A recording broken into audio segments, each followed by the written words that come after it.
بسم الله الرحمن الرحيم Nəhayət şəfqətlik və mehriban Allah'ın ismi bilen başlayman. لا أقسم بهذا البلد Bu şəhər, yəni Məkkə bilen qəsəm qılıman. وأنت حل بهذا البلد Ey Muhammed, bu şəhərdə uruş qilish sana halaldır. ووالد وما ولد Adəm əleyhissalam və onun yaxşı fərzəndləri bilen qəsəm qılıman.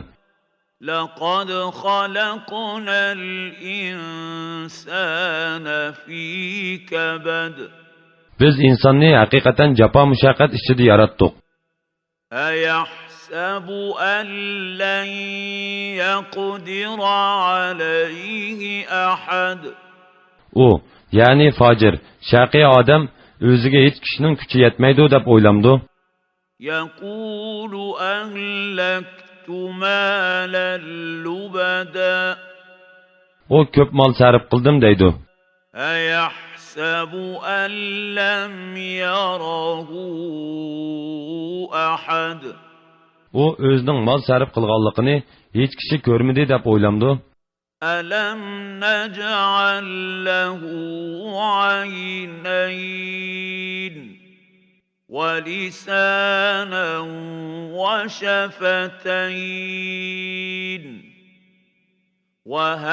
وهديناه النجدين İnsan üçün iki göz, bir til, iki kalpuk yaratmadık mı? Onunla yaxşı yol bilen yaman yolunu görsətmədik mi? فلاقتحم العقبة O davan aşmadı. وما أدراك ما العقبة Davan işinin nemilikini qandaq bilettin? فك رقبة Davan iş degen qul azad qılmaqdır. أو إطعام في يوم ذي مسغبة يتيما ذا مقربة Yoki açarçılıq gündə tuqqançılığı bolğan yetimge, yoki topuda yatqan miskin, yani halın açar kembəğəlge tamaq vermektir.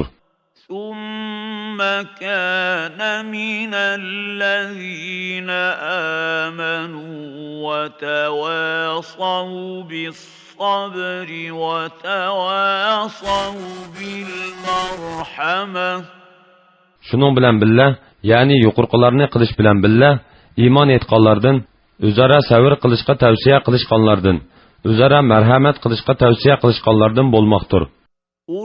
أولئك أصحاب الميمنة Ani şular, yani yuqurdaki işlerini qılğan kişiler, saadetmen kişilerdir.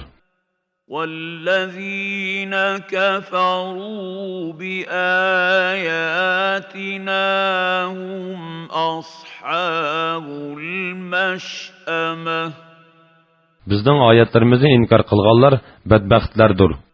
عليهم نار مؤصدة Ular dozaqqa solundu.